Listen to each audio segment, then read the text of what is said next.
Pagi itu, udara di Magelang terasa dingin dan lembab, sisa embun masih menempel di dedaunan. Haji Sobirin duduk di bangku kayu lapuk di depan rumahnya, menatap kosong gerobak tahu miliknya yang terparkir di halaman. Keranjang berisi tahu-tahu putih masih utuh, hanya 2 potong yang berhasil ia jual sejak subuh. Wajahnya muram, dagunya bertopang di kedua tangan, sementara istrinya, Bu Rukiah, terdengar mengomel dari dalam rumah. "Kalau tahu terus kayak gini, kita bisa makan apa, Rin?" Suara istrinya nyaring, terdengar hingga keluar rumah.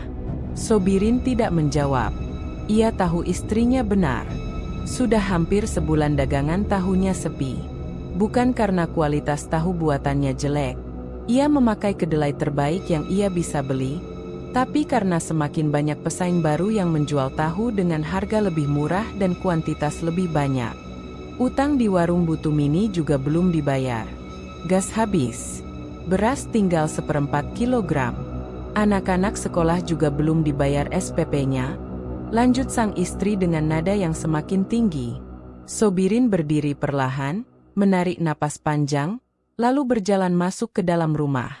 Di dapur, ia melihat anak sulungnya, Rino, sedang duduk sambil memegang buku pelajaran. Bocah kelas 5 SD itu menunduk, tampak mengerti situasi keluarganya yang semakin sulit. "Sabar, ya," ucap Rino pelan.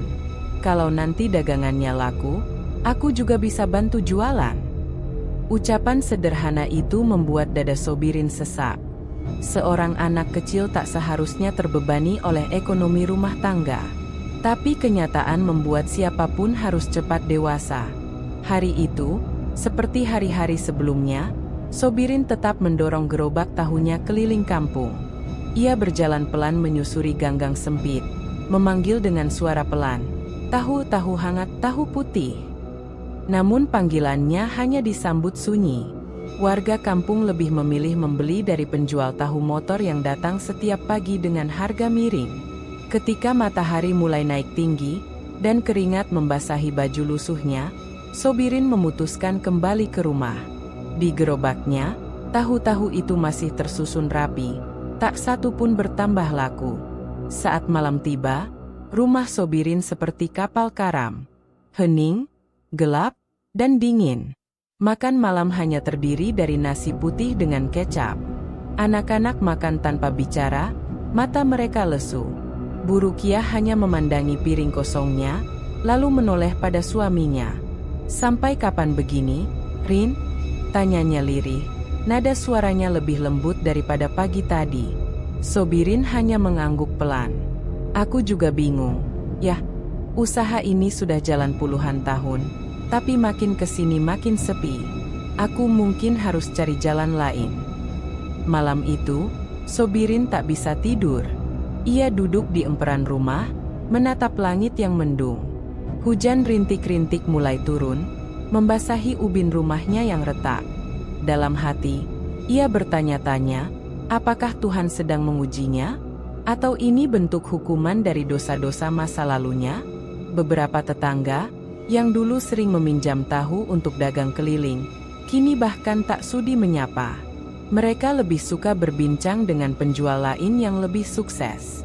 Ada rasa perih di dada Sobirin, bukan hanya karena ia miskin, tapi karena pelan-pelan ia merasa terasing di tanah sendiri. Pada hari Minggu berikutnya, ia mencoba menjual tahu di pasar kecil dekat perempatan. Ia menyewa tikar kecil, berharap ada pembeli lewat. Namun di sana, para pedagang sudah terlalu banyak. Tahu-tahunya tak mendapat tempat. Bahkan pedagang lain sempat mencibirnya. "Kamu itu dagang tahu telat, Sob," ujar seorang pedagang tua. "Sekarang orang cari tahu instan, murah dan awet. Tahu bikinan rumah tangga kayak kamu udah nggak laku." Sobirin hanya tersenyum pahit. Ia paham zaman telah berubah, tapi tak ada yang mudah ketika semua modal telah habis. Hari-hari berikutnya semakin suram. Pagi hanya dilalui dengan keliling kampung lalu pulang sore dengan tahu yang sama. Istri mulai jarang bicara, anak-anak jadi lebih pendiam. Sobirin merasa kehilangan harga diri. Namun, dalam keterpurukan itu, Ia sering melihat sosok misterius di sekitar pasar tempat ia biasa berjualan. Seorang lelaki tua dengan gerobak rongsok, berpakaian kumal, namun wajahnya selalu tampak bersih dan tenang. Lelaki itu sering duduk di bawah pohon trembesi, menatap para pedagang. Satu malam, saat Sobirin pulang melewati jalan belakang pasar, ia melihat lelaki itu masih ada di sana. Kali ini, lelaki itu menatapnya sambil tersenyum samar. "Kamu dari tadi saya perhatikan, tahu kamu nggak laku terus ya?" ucapnya pelan. Sobirin menoleh ragu. "Ya, Pak, saya juga bingung, sudah coba semua cara." Lelaki itu mengangguk pelan. "Mungkin waktunya kamu ganti dagangan." "Kedelai." "Kedelai?" Sobirin mengernyit. Orang tak pernah benar-benar tahu kekuatan kedelai. Tapi harus siap, karena rezeki yang deras tidak pernah datang tanpa harga, ucap lelaki itu, lalu berjalan masuk ke kegelapan gang sempit tanpa menoleh lagi. Ucapan itu terus terngiang di kepala Sobirin malam itu. Ia tak tahu siapa lelaki itu, tapi entah kenapa, ada rasa aneh dalam dada, antara penasaran, takut, dan tergoda. Dan itulah awal mula perubahan besar yang tak pernah ia bayangkan. Malam itu, selepas Isya, langit Magelang menggantung mendung tebal. Angin bertiup lirih membawa aroma tanah basah, sementara suara kodok bersahutan dari pematang sawah. Di pojok rumahnya yang sempit, Haji Sobirin duduk termenung di atas kursi rotan yang mulai keropos. Ia masih memikirkan kata-kata lelaki tua yang ditemuinya semalam. Kedelai. Tapi harus siap, karena rezeki yang deras tidak pernah datang tanpa harga. Sobirin mencoba menepis pikirannya. Ia pikir mungkin itu hanya obrolan gila dari orang asing. Tapi entah kenapa, ada sesuatu yang mengusik batinnya. Sejak pertemuan itu, hatinya gelisah, pikirannya tak tenang. Ia bahkan mimpi aneh, melihat lautan kedelai menggulung seperti ombak, menelannya bulat-bulat. Pagi harinya, ketika Sobirin hendak mendorong gerobak tahu untuk terakhir kalinya, langkahnya terhenti. Ia memandang tahu-tahu putih yang tersusun rapi namun tidak menarik. Dalam hati, ia merasa lelah. Bukan hanya lelah fisik, tapi juga batin. Ada rasa kalah yang menyatu dalam setiap langkah mendorong gerobak itu. Hari itu, ia tidak keliling. Ia hanya duduk di sudut pasar, memandangi hiruk-pikuk orang yang berjualan. Di antara keramaian, matanya menangkap sosok yang sama, lelaki tua penjual rongsokan. Ia sedang memilah botol plastik dan kaleng bekas, namun ada sesuatu dalam caranya bergerak yang tidak biasa. Wajahnya tenang, seperti tak terganggu kerasnya dunia. Dengan ragu, Sobirin menghampirinya. "Pak, kemarin kita sempat bicara soal kedelai." Lelaki itu menoleh. Wajahnya keriput namun sorot matanya tajam. Ia tersenyum seolah telah menunggu pertanyaan itu. "Ah, kau akhirnya datang juga?" ucapnya sambil duduk bersila di atas karung rongsokan. "Namaku Pardi. Biasa orang panggil Pak Pardi." Sobirin mengangguk kecil. "Saya Sobirin. Haji Sobirin, orang kampung sebelah. Saya cuma mau tahu soal kedelai itu, maksudnya bagaimana?" Pak Pardi mengeluarkan sebatang rokok kretek dari saku baju kumalnya. Setelah menyalakan dan menghisapnya pelan, ia berbicara dengan suara tenang. "Dulu aku juga pernah seperti kamu. Jualan kecil, gak laku, diremehkan orang. Sampai akhirnya aku kenal seseorang yang membawaku pada jalur yang tidak semua orang sanggup menempuh." Sobirin menatap mata lelaki tua itu dengan penuh tanya. "Kamu percaya kalau di dunia ini ada rezeki yang bukan dari kerja keras?" tanya Pak Pardi datar. Sobirin ragu menjawab, tapi rasa penasaran lebih kuat. Ia mengangguk pelan. Orang-orang biasa mengandalkan kerja siang malam. Tapi ada jalur lain. Jalur yang cepat, tapi tidak gratis. Usaha kedelai bisa jadi jalanmu. Tapi hanya jika kamu siap. "Siap apa, Pak?" tanya Sobirin hati-hati. "Siap menukar sebagian dari dirimu." siap taat pada perjanjian, siap menjalani ritual yang tidak bisa kamu langgar. Perkataan itu membuat tengkuk Sobirin dingin. Namun entah mengapa, dalam benaknya tergambar toko kedelai besar, mobil baru, rumah luas, dan wajah anak-anaknya yang kembali tersenyum. "Apa saya harus pergi ke dukun?" tanya Sobirin agak pelan. Pak Pardi terkekeh. "Ini bukan soal dukun. Ini soal perjanjian dengan sesuatu yang lebih tua dari manusia. Lebih rakus, tapi adil. Kalau kamu taat." Sobirin diam lama. Pikirannya kacau. Ia teringat Bu Rukiah yang mulai sering sakit-sakitan, utang warung yang menumpuk, dan sekolah Rino yang hampir dikeluarkan. Ia lelah menjadi gagal. "Kalau saya setuju, saya harus mulai dari mana?" tanya Sobirin pelan. Pak Pardi mengangguk pelan. Ia lalu mengeluarkan secarik kertas usang dari kantong plastik kecil. Di atasnya tergambar sketsa kasar sebuah ladang kedelai dan simbol-simbol aneh yang menyerupai tulisan kuno. "Datanglah ke tempat ini. Malam Jumat Kliwon. Tepat jam 12 malam. Jangan ajak siapapun. Jangan bawa benda dari rumah. Dan paling penting, jangan mundur saat kamu sudah sampai." Sobirin menatap kertas itu. Ada sesuatu yang mengikat pandangannya, seperti daya tarik halus yang membuatnya tak bisa menoleh. "Kalau kamu serius, kamu akan tahu sendiri. Tapi ingat, jalan ini hanya sekali jalan. Tidak ada putar balik." Setelah itu, Pak Pardi bangkit dan pergi, menyeret karung rongsokannya tanpa menoleh lagi. Sementara Sobirin masih berdiri diam dengan kertas usang di tangan, jantungnya berdegup tak karuan. Malam itu, Sobirin tidak makan. Ia hanya duduk di dapur, menatap api kecil dari kompor minyak tanah. Bayangan masa depan yang lebih cerah mulai menyelimuti pikirannya. Tapi bayangan itu datang bersama bisikan samar yang tak ia pahami. Seolah ada suara lain dalam pikirannya yang berbisik lirih. "Kamu ingin kaya? Maka patuhi." Ia tahu, jalannya akan berubah. Dan ia siap menjalaninya. Haji Sobirin tidur larut malam setelah memandangi peta tua pemberian Pak Pardi selama berjam-jam.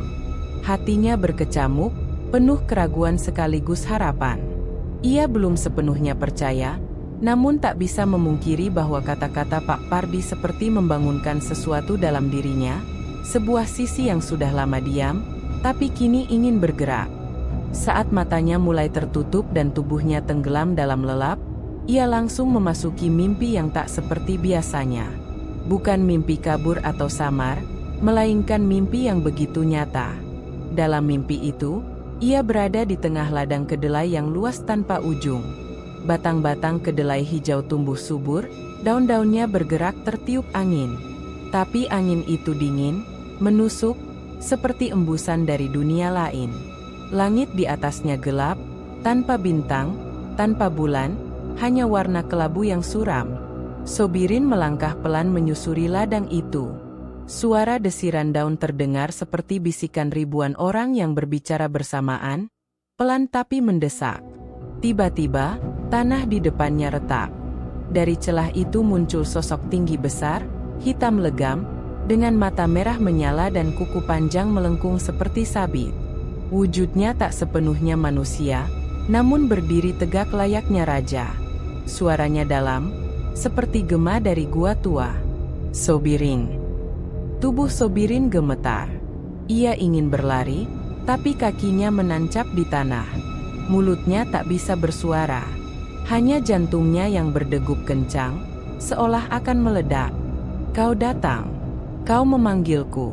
Kau ingin rezeki yang tidak wajar. Maka dengar syaratnya." Sosok itu mengangkat tangan. Ladang kedelai berubah. Tiba-tiba di sekeliling Sobirin bermunculan sosok-sosok manusia setengah tubuh, merangkak, berlumuran tanah, mata mereka kosong dan mulutnya komat kamit. Ada yang mengenakan seragam sekolah. Ada yang berbaju daster. Bahkan satu di antaranya terlihat seperti tukang ojek langganan kampungnya. Semua tubuh mereka digerogoti akar kedelai yang mencuat dari tanah. "Kekayaanmu akan tumbuh, Seperti tanaman ini, tapi setiap pertumbuhan harus disiram darah. Sosok besar itu mendekat, wajahnya nyaris sejajar dengan Sobirin. Nafasnya dingin dan busuk. Suaranya melambat, tapi menekan seperti palu. Setiap bulan purnama, beri satu tubuh. Siapa saja. Tak perlu kau kenal. Tak perlu kau benci. Asal tubuhnya segar, maka ladangmu tak akan kering. Tangan hitam itu menyentuh dahi Sobirin. Seketika Sobirin melihat kilasan, tumpukan uang, toko besar, mobil hitam, pakaian mahal, dan dirinya mengenakan jas berdiri di depan toko kedelai yang megah. Tapi di balik toko itu, terdengar erangan, terdengar tangisan. Jika kau mundur, semua yang kau cintai akan lenyap. Tapi jika kau taat, kekayaan tak akan habis 7 turunan. Lalu tanah kembali merekah, dan sosok besar itu masuk ke dalamnya, ditelan ladang yang kembali menutup. Sobirin terjatuh, terengah, lalu seketika bangun. Ia terduduk di tempat tidur, tubuhnya basah kuyup oleh keringat. Nafasnya memburu, jantungnya berdetak kencang. Tapi yang lebih mengejutkan, di kedua telapak tangannya, ada bekas tanah hitam, lembab dan berbau tajam. Seperti sisa mimpi yang terbawa ke dunia nyata. Ia terdiam lama. Bulan di luar jendela hampir bundar sempurna. Ia menatap langit malam itu dan tahu satu hal pasti. Ia tidak lagi bermimpi biasa. Itu adalah panggilan. Keesokan harinya, Sobirin tidak bicara sepatah kata pun kepada istrinya. Ia hanya memandangi peta tua dari Pak Pardi dan mencocokkannya dengan rambu-rambu jalan di dekat sawah barat. Di sana, di belakang pohon beringin tua, ada jalan setapak yang jarang dilalui orang. Jalan itulah yang digambar dalam peta. Ketika malam Jumat Kliwon mendekat, Sobirin mempersiapkan diri. Ia mencuci tubuhnya dengan air bunga, mengenakan baju bersih, dan memasukkan peta ke dalam saku bajunya. Tepat pukul 11 malam, ia meninggalkan rumah tanpa suara, tanpa jejak. Di sepanjang jalan menuju tempat itu, angin malam terasa berbeda. Tidak sekadar dingin, tapi menggigit. Suara jangkrik mendadak menghilang, seolah malam sedang menahan nafas. Saat tiba di pohon beringin besar, ia menemukan batu hitam berbentuk datar. Di atasnya, sudah ada kendi tanah liat dan seikat dedaunan kedelai kering yang tertata rapi. Ia tahu, ini bukan kebetulan. Ini panggilan dari dunia lain. Dan dengan itu, Sobirin melangkah masuk ke dalam dunia yang tak akan bisa ia tinggalkan lagi. 3 hari setelah malam Jumat Kliwon itu, perubahan dalam diri Haji Sobirin mulai terasa. Ia lebih tenang, lebih fokus, dan tak lagi ragu. Seolah ada energi baru yang mengalir dalam tubuhnya. Tatapan matanya lebih tajam, suaranya lebih tegas, dan langkahnya tidak lagi lunglai seperti dulu. Ia bangun pagi-pagi buta dan mulai membersihkan teras rumah yang selama ini hanya dipakai untuk menjemur pakaian. Tempat ini bisa jadi toko kecil, ucapnya pelan sambil menyapu debu. Bu Rukiah, yang duduk di ruang dalam sambil melipat baju, menoleh dengan alis mengernyit. Toko apaan? Ring. Kedelai? Jawab Sobirin singkat. Istrinya tidak langsung merespons. Ia mengira suaminya hanya sedang meluapkan angan-angan. Tapi ketika malam harinya Sobirin benar-benar membawa pulang 2 karung kedelai kualitas bagus dari pasar Rejowinangun, barulah ia sadar ini bukan mimpi. Dari mana uangnya? Tanya Bu Rukiah heran. Dari hasil jual gerobak tahu, jawab Sobirin tanpa ragu. Padahal gerobak itu masih tertutup terpal di samping rumah. Mulai keesokan paginya, toko kedelai kecil itu resmi dibuka. Sobirin menata satu meja panjang di depan rumah, memasang banner sederhana bertuliskan, "Kedelai Pilihan, Haji Sobirin," dan membuka karung-karung kedelai yang disimpan di pojok teras. Ia menawarkan dagangannya kepada ibu-ibu pengusaha tahu rumahan dan warung tempe keliling. Hari pertama hanya ada 2 pembeli. Tapi Sobirin tidak kecewa. Ia seperti sudah tahu bahwa semuanya akan berubah. Hari kedua, pembeli mulai berdatangan dari kampung sebelah.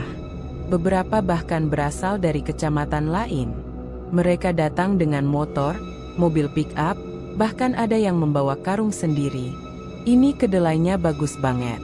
Pak, bersih, nggak banyak pecahan, kata seorang ibu dari Muntilan. Saya sudah langganan di tempat lain, tapi baru kali ini lihat kedelai secerah ini, ujar seorang pria bertopi. Bu Rukiah yang ikut membantu menimbang dagangan hanya bisa melongo.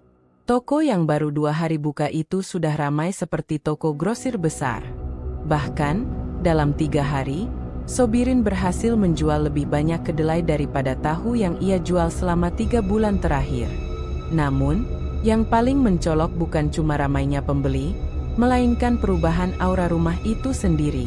Sejak toko dibuka, rumah Sobirin seperti berbeda. Udara di sekitarnya lebih pengap, walau jendela dibuka lebar-lebar. Malam hari terasa lebih dingin, dan entah mengapa, ada bau tanah basah yang kadang muncul begitu saja dari lantai belakang rumah. Tapi Sobirin tidak menggubris semua itu. Ia justru semakin sibuk. Ia mulai memesan pasokan dari luar kota. Ia menyewa satu ruangan kosong di sebelah rumah untuk dijadikan gudang tambahan. Dalam waktu seminggu, ia bahkan sudah membeli timbangan digital, plastik karung dengan label, dan papan harga dari kayu jati. Para tetangga mulai memperhatikan perubahan itu. Bu Ismi, tetangga sebelah rumah, sempat berkomentar ke Pak Tarjo, ketua RT yang rumahnya hanya berjarak 2 gang dari rumah Sobirin. Pak RT, itu Haji Sobirin kok cepet banget ya kayaknya?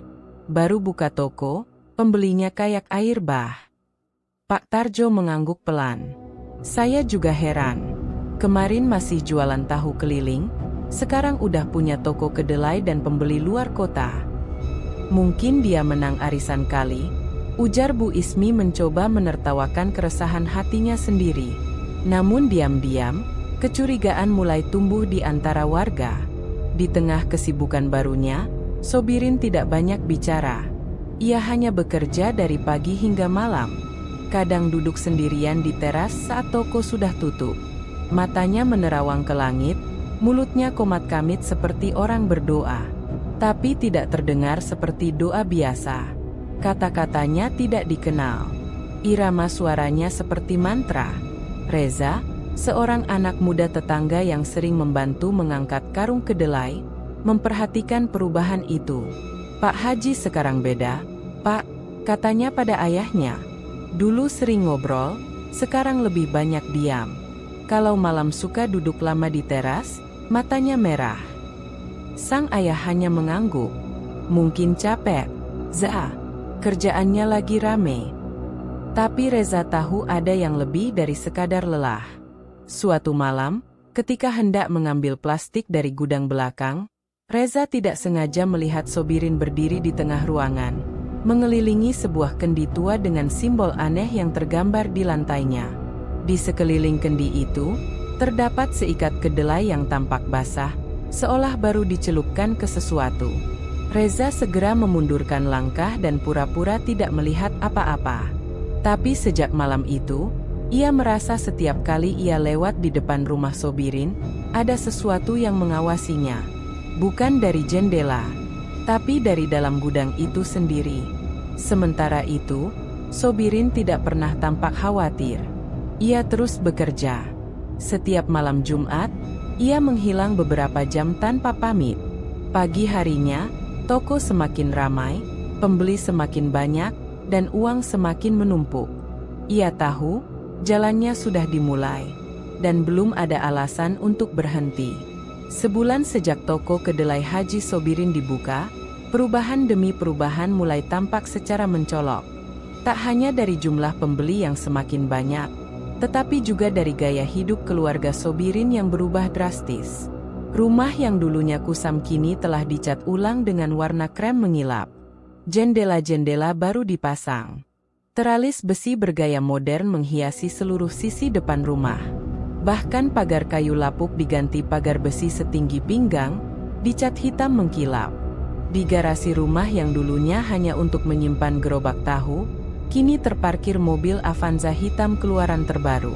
Anak-anak Sobirin yang sebelumnya berangkat sekolah naik sepeda, sekarang diantar supir pribadi, Darto, seorang pemuda pengangguran yang baru dipekerjakan dari kampung tetangga. Sementara itu, istrinya, Bu Rukiah, terlihat makin sering mengenakan perhiasan emas dan baju baru. Ia mulai jarang keluar rumah, tapi kalaupun keluar, pasti ke toko emas atau ke butik yang berada di pusat kota. Ia pun mulai disapa sebagai Bu Haji Rukiah oleh tetangga-tetangga yang dulunya cuek. Tetangga-tetangga yang sebelumnya enggan menyapa Sobirin, kini justru mendekat. Beberapa datang dengan alasan meminjam uang, sebagian lain hanya ingin tahu rahasia usahanya yang melonjak drastis. Tapi Sobirin tak banyak bicara. Ia hanya senyum tipis dan berkata, "Kalau niat dan sabar, rezeki pasti datang." Pak Tarjo, ketua RT, yang biasanya tenang, mulai merasa ada yang janggal.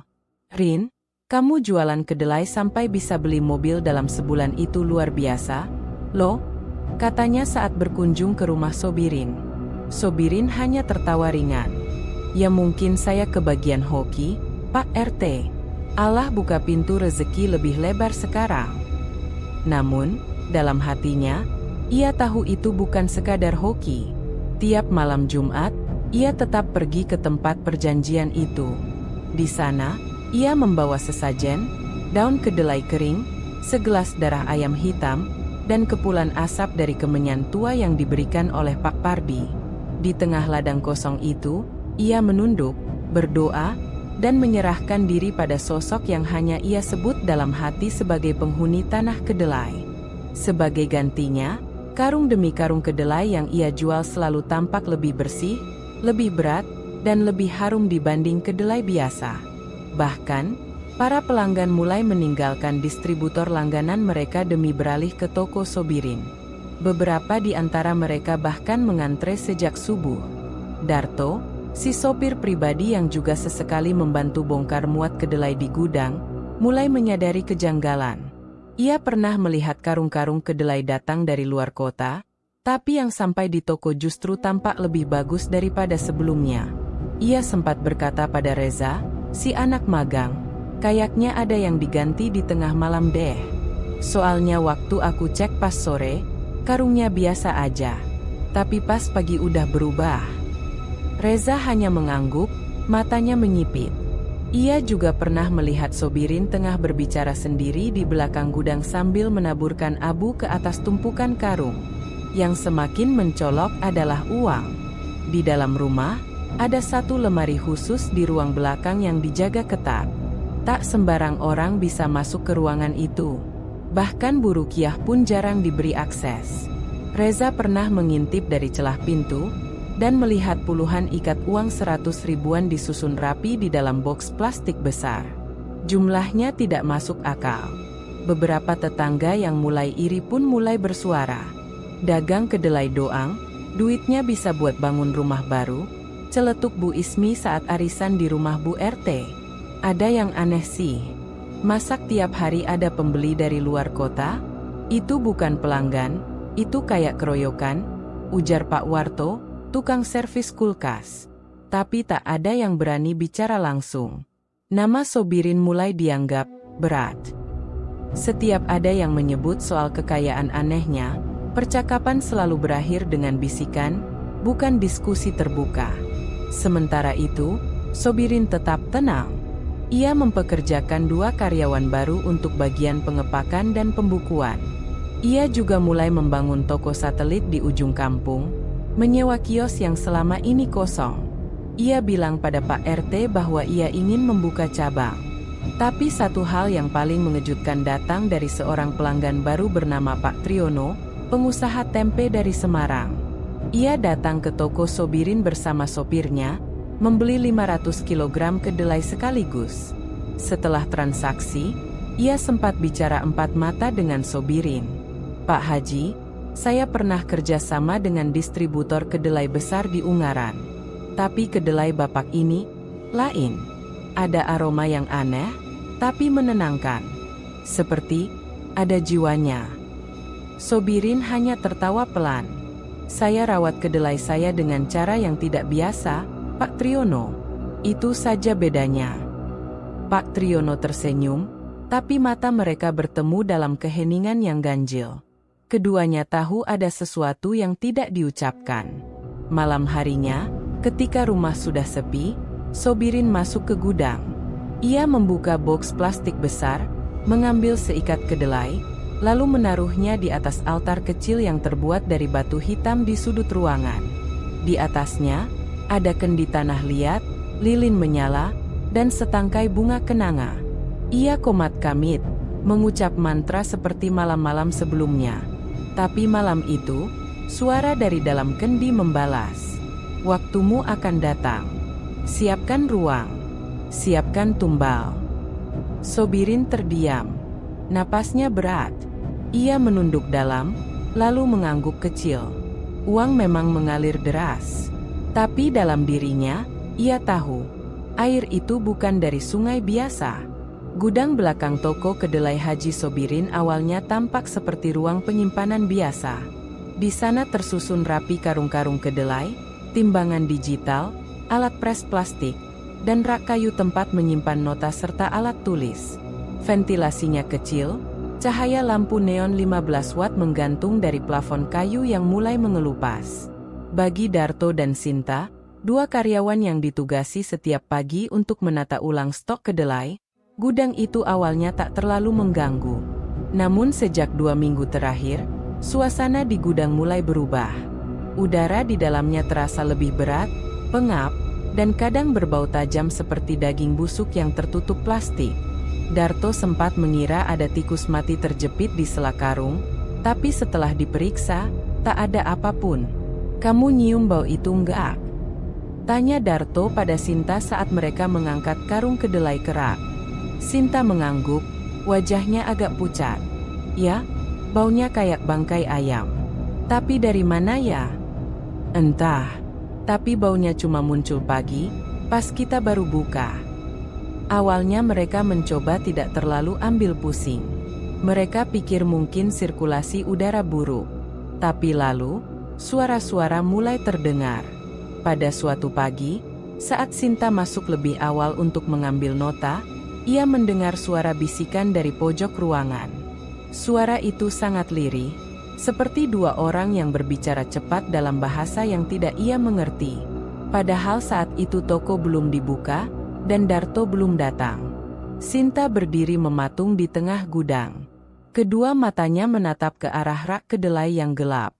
Bisikan itu berhenti. Tapi kemudian terdengar suara gesekan, seperti sesuatu sedang merangkak di atas kayu. Ia berlari keluar dengan napas tersengal. Saat Darto datang, Sinta hanya berkata, "Aku nggak mau masuk gudang sendirian lagi. Sumpah, Dar. Tadi ada suara aneh." Darto awalnya tak percaya. Tapi kejadian itu berulang. Kali ini giliran dia yang mengalaminya. Siang itu, ketika ia sedang memindahkan karung, ia melihat sekelebat bayangan melintas di belakang tiang. Saat ia menoleh, tak ada siapapun. Namun tak lama kemudian, lampu neon di gudang berkedip-kedip, lalu mati total. "Pak Haji, lampunya mati!" teriak Darto dari dalam gudang.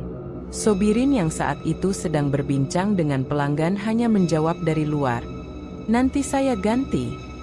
Tapi saat malam tiba, lampu itu kembali menyala sendiri, tanpa ada yang mengganti, tanpa ada yang menyentuh. Sinta mulai sering bermimpi buruk. Dalam mimpinya, ia terjebak di dalam gudang, dikelilingi tumpukan karung yang berdarah. Dari sela-sela karung itu muncul tangan-tangan hitam yang mencoba menariknya ke dalam. Saat ia terbangun, peluh dingin membasahi tubuhnya dan hidungnya masih mencium bau busuk yang sama seperti di gudang. "Dar, kamu pernah mimpi buruk soal tempat itu?" tanya Sinta suatu pagi. Darto menatapnya lekat. "Kamu juga?" Sejak saat itu, keduanya mulai menjaga jarak dengan gudang. Mereka hanya masuk kalau benar-benar diperlukan.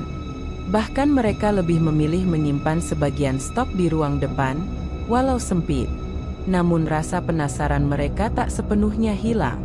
Apalagi setelah suatu malam, Reza, anak magang yang sering diminta menjaga toko saat sore, mengaku melihat sesuatu dari balik jendela gudang. "Sore itu aku nunggu Pak Haji pulang," cerita Reza saat bertemu Darto dan Sinta di warung. "Aku duduk di depan, terus dengar ada suara ketukan dari dalam gudang. Kupikir tikus atau kucing. Tapi pas kulihat dari jendela kecil di luar, ada bayangan hitam berdiri. Tinggi banget. Diam aja di pojok." Darto menelan ludah. "Kamu yakin itu bukan bayanganmu sendiri?" Reza menggeleng pelan. "Enggak mungkin. Waktu itu langit cerah. Tapi di dalam gudang kayak gelap banget." Kejadian-kejadian aneh itu mulai menjadi bahan bisik-bisik di antara mereka bertiga. Namun tak ada yang berani mengadu ke Sobirin. Sikap pemilik toko itu pun semakin sulit ditebak. Ia semakin jarang tersenyum, lebih sering murung, dan sesekali bicara sendiri sambil menatap ke arah gudang yang pintunya selalu terkunci rapat saat malam. Pada suatu malam Jumat, Reza yang tinggal tak jauh dari toko, melewati jalan depan rumah Sobirin. Ia melihat pintu gudang terbuka sedikit, padahal toko sudah tutup dan lampu rumah semua mati. Rasa penasaran mengalahkan takutnya. Ia mendekat pelan-pelan. Dari sela pintu, ia melihat siluet Sobirin berdiri sendiri di tengah gudang. Di sekelilingnya ada lingkaran tanah dan bunga, dan ia sedang menaburkan sesuatu ke dalam kendi besar yang berada di atas altar batu. Dari tempat Reza berdiri, samar-samar terdengar suara mantra yang melengking, lalu suara tawa. Bukan tawa Sobirin, tapi tawa lain. Tawa yang berat, serak, dan tidak manusiawi. Reza mundur perlahan, lalu berlari pulang tanpa menoleh. Malam itu ia tidak bisa tidur. Untuk pertama kalinya, ia percaya bahwa ada sesuatu yang jauh lebih besar dari sekadar jualan kedelai. Keesokan paginya, Sinta tidak masuk kerja. Ia mengaku sakit. Darto pun pamit lebih awal karena demam. Reza tetap datang, tapi wajahnya pucat pasi. Ia duduk di depan toko, menatap kosong ke arah gudang. Sobirin, pagi itu, tampak lebih cerah dari biasanya. Ia mengenakan kemeja batik baru, senyum di wajahnya lebar, dan tangannya membawa sebungkus plastik besar berisi uang untuk disetorkan ke bank. "Rejeki lagi deras," katanya kepada Reza. Tapi Reza tak menjawab. Dalam hatinya, ia yakin, bukan hanya rejeki yang sedang datang, tapi juga sesuatu yang perlahan muncul dari balik gudang itu. Sesuatu yang sedang menunggu giliran. Suatu pagi, ketika para karyawan sedang membersihkan bagian dalam toko, Haji Sobirin tiba-tiba datang lebih awal dari biasanya. Ia tidak seperti biasanya yang langsung menuju ruang kasir atau gudang, melainkan berdiri di tengah ruangan, tepat di depan sebuah pintu kayu berwarna coklat gelap yang selama ini jarang diperhatikan orang. Pintu itu berada di sisi tengah toko, terjepit di antara rak plastik berisi nota pembelian dan lemari arsip kecil. Tidak besar, hanya selebar pundak orang dewasa, dengan gagang besi bundar yang berkarat. Tak ada label, tak pernah terbuka. Dengan suara yang tidak biasa, pelan namun tegas, Haji Sobirin berkata, "Mulai hari ini, tidak ada satupun dari kalian yang boleh membuka pintu ini.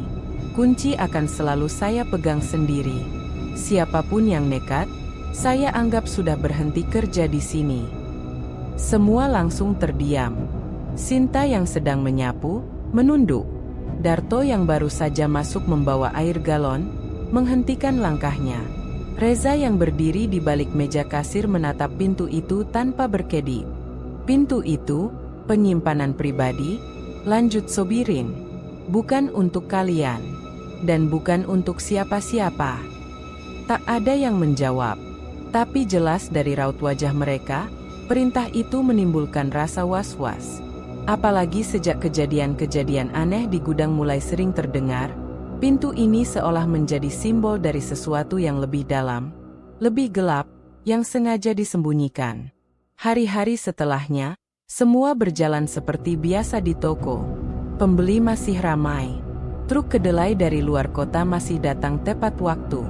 Uang terus mengalir. Tapi perhatian 3 orang dalam toko Reza, Darto, dan Sinta pelan-pelan terpusat pada satu hal, pintu tengah.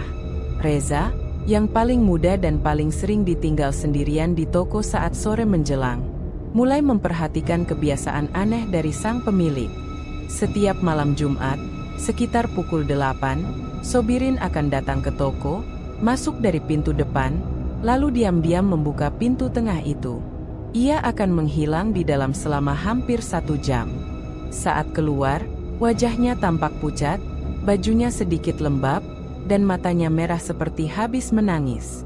Namun, anehnya, ia selalu tersenyum puas. Suatu malam, Reza memberanikan diri bertanya, "Pak Haji, itu di balik pintu tengah, sebenarnya apa?" "Ya." Sobirin menoleh pelan, memandangi Reza lekat-lekat. Lama, bahkan terlalu lama, sampai Reza merasa bulu kuduknya meremang. "Bukan urusanmu," jawabnya pendek, lalu berjalan pergi tanpa menoleh lagi. Sejak saat itu, Reza semakin yakin ada sesuatu yang disembunyikan di balik pintu itu. Dan seperti semua rasa ingin tahu manusia, semakin dilarang, semakin besar godaannya. Beberapa hari kemudian, saat toko ditutup lebih awal karena listrik padam, Sobirin buru-buru pamit dengan alasan ada urusan keluarga di luar kota. Ia menyerahkan kunci toko pada Darto untuk berjaga sampai malam. Reza yang saat itu ikut membantu membereskan meja pun tahu betul, ini kesempatan langka. Saat toko sepi dan hanya tinggal mereka bertiga, Darto, Sinta, dan Reza, suaranya terdengar dari arah pintu tengah. Tok, tok, tok. Seperti ada yang mengetuk dari dalam. Sinta menjerit pelan, menjatuhkan tempat sendok di tangannya. Ada suara, "Reza, kamu dengar, kan?" Reza menelan ludah. Ia mendekat ke arah pintu itu. Ketika telinganya menempel di kayu pintu, suara ketukan berhenti. Tapi kemudian, terdengar suara lain. "Buka!" Suara itu lirih, parau, dan berasal dari balik kayu pintu itu sendiri. Reza mundur 1 langkah. Darto berdiri di ambang gudang, wajahnya pucat. "Gila, itu bukan suara angin, Za." "Tapi Pak Haji nggak ada," bisik Reza. "Ini kesempatan kita lihat isi ruangan itu." "Kamu gila. Dia bakal marah besar," ujar Sinta terbata. Tapi Reza sudah memegang kunci cadangan dari laci kasir. Ia mendekat, menahan napas, dan memasukkan kunci ke lubang pintu itu. Kunci berputar. Klik. Suasana toko mendadak hening. Bahkan jangkrik di luar pun seperti berhenti bersuara. Reza membuka pintu itu perlahan. Derit engselnya terdengar nyaring, menusuk telinga. Di balik pintu itu, ada ruangan sempit, temaram, dengan dinding yang dipenuhi simbol aneh berwarna merah tua. Di tengah ruangan, ada altar batu berbentuk segitiga. Di atasnya, tumpukan kacang kedelai segar, bercampur darah segar. Dan duduk di atas altar itu, membelakangi mereka, sosok hitam besar, sama seperti yang pernah muncul dalam mimpi Sobirin. Mata merahnya menyala, tubuhnya tampak mengembun seperti diselimuti asap. Dan kuku-kuku panjangnya mencengkeram tumpukan kedelai seperti sedang menggali sesuatu dari dalamnya. Ketika pintu terbuka lebar dan cahaya dari luar masuk, sosok itu perlahan menoleh. Matanya langsung menatap Reza. Seketika, darah Reza seperti berhenti mengalir. Napasnya membeku. Darto berteriak, menarik tangan Reza dan membanting pintu hingga tertutup.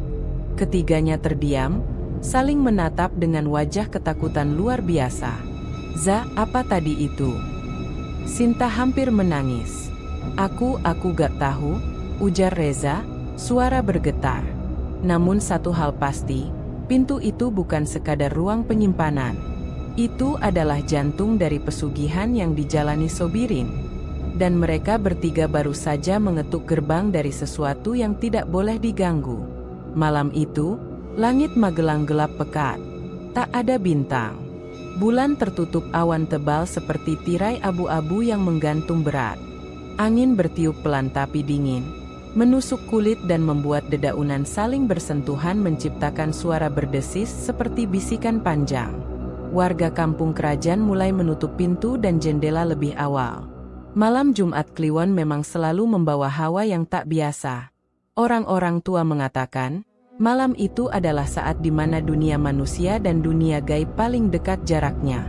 Di rumah Haji Sobirin, suasana sunyi. Lampu bagian depan padam sejak pukul 8 malam. Tidak seperti biasanya, toko tutup lebih awal. Reza tidak terlihat. Darto dan Sinta sudah pamit pulang lebih sore karena alasan kelelahan. Bu Rukiah, sejak maghrib, memilih tidur lebih cepat karena pusing. Tepat pukul 11 malam, dua sosok muncul dari sisi belakang rumah. Salah satunya Haji Sobirin. Satunya lagi tak jelas wajahnya, namun tubuhnya kurus kering, jalannya tertatih, mengenakan jaket lusuh yang terlalu besar untuk badannya. Keduanya membawa sebuah karung besar, lebih besar dari karung kedelai biasa. Berat, terlihat dari cara mereka menyeretnya. Bu Ismi yang tinggal satu rumah di sebelah belakang, saat itu kebetulan belum tidur. Ia hendak ke dapur untuk memanaskan air saat mendengar suara seret pelan dari luar jendela. Rasa penasaran membuatnya membuka sedikit gorden dan mengintip ke halaman belakang rumah Sobirin. Matanya terbelalak. Dalam gelap, ia melihat Haji Sobirin dan orang tak dikenal membawa karung besar dan menaikkannya ke atas motor gerobak. Mereka lalu pergi tanpa suara, menuju arah sungai kecil di ujung kampung. Bu Ismi tak sempat berpikir panjang. Ia langsung membangunkan suaminya, Pak Jamari. Mereka berdiskusi sebentar, lalu memutuskan untuk mengabarkan hal itu ke Pak Tarjo, Ketua RT. Di sungai kecil yang sepi itu, Haji Sobirin turun pelan dari motor. Sungai itu jarang didatangi orang, terutama malam-malam seperti ini. Airnya dangkal, tapi penuh batu-batu besar. Di sisi utara, terdapat pohon beringin tua dengan akar menggantung. Pohon itu dikenal warga sebagai tempat wingit, tempat orang membuang sesajen atau benda-benda aneh dari masa lalu. Dengan bantuan si pria kurus, Sobirin menyeret karung ke tepi air. Di dalamnya, terdengar sesuatu yang bergerak. Lemah, tercekik. Sobirin membuka ikatan karung itu sedikit. Di dalamnya, tampak seorang pemuda, masih hidup, mulutnya dilakban, tangannya terikat. Matanya menatap Sobirin dengan ketakutan luar biasa. "Maaf, anak muda," bisik Sobirin. "Tapi ini bukan karena benci. Ini karena janji." Sambil menggumamkan mantra yang sama seperti yang ia baca di ruang tengah toko, Sobirin mendorong karung itu ke sungai. Karung itu mengambang sejenak, lalu perlahan tenggelam. Air bergolak pelan, lalu tenang. Tak ada gelembung, tak ada suara. Hening seperti tidak pernah terjadi apa-apa. Sosok pria kurus di sebelahnya tersenyum tipis, lalu menghilang begitu saja ke dalam kabut sungai.